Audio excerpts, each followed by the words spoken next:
هاوسەرگیری و جیابوونەوە دوو پرۆسەی دژ بە یەک، یەکەمیان بۆ بنیادنانی خێزان و دووەمیشیان ڕوخانی خێزان.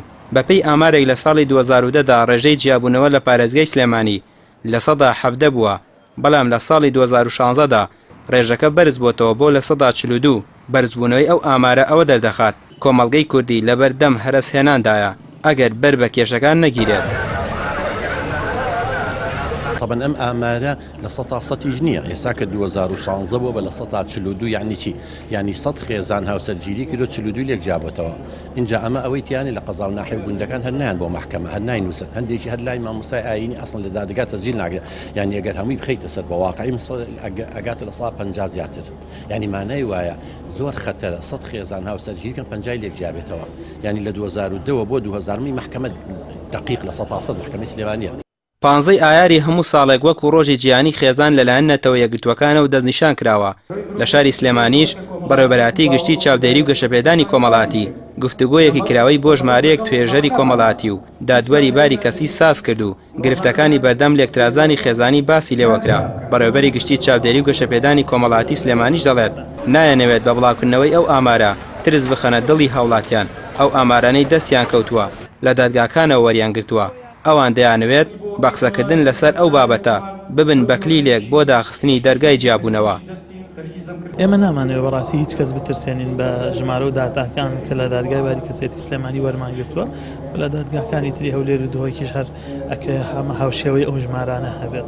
بەڵام ئێمە ئەمانەوێت بڵێن ئەم گۆڕانکاریانەی کە هەن کەمبوونەوەی هاوسەرگیری بە هێندێ هۆکار، زۆربوونی جیابوونەوە بە هێندێ هۆکار ئەکرێت ئایندەی خێزانی کوردی بکاتە دۆخێکەوە کە بەڕاستی هیچ کەسمان حەزمان لێ نییە و لە بەردەم گیرروگرفتێکی تازا بین.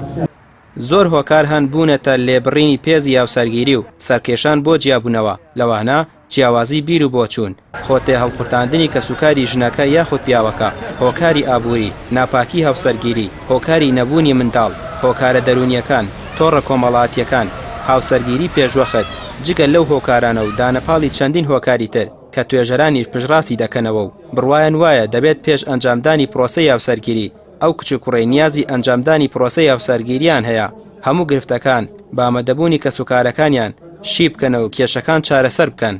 بەشێکی پەیوەندی بە باوردۆخ و پێشهاتەیە کە بە هەرێمی کوردستان هاتووە لە شەڕ، لە جەنگ، لە ئاوارەیی، لە نەبوونی پێشینەکان، سلفەی زەواج، سلفەی عقارەوە بەشێکی پەیوەندی بە خراپبوونی دۆخی خێزانەوەی بەگشتی بە قۆناغی ئینتیقالی ڕاوەکو هەموو نەزم و سیاسەتە گشتیانی تری کۆمەڵگە کە بە قۆناغی ئینتیقالی ڕوا و هاوسەرگیری پێشوەخت و مەسایلەکانی سوشیال میدیا و بابەتە ئەلکترۆنیەکان بۆ خۆیان ڕۆڵێکی گەورەیان هەبووە لە هەڵوەشانەوەی سیستەمی خێزان. کەمترین حاڵەتی جیابوونەوەی هاوسەرگیری لە ئێستادا لە وڵاتی مالیزیا دەبیندرێت.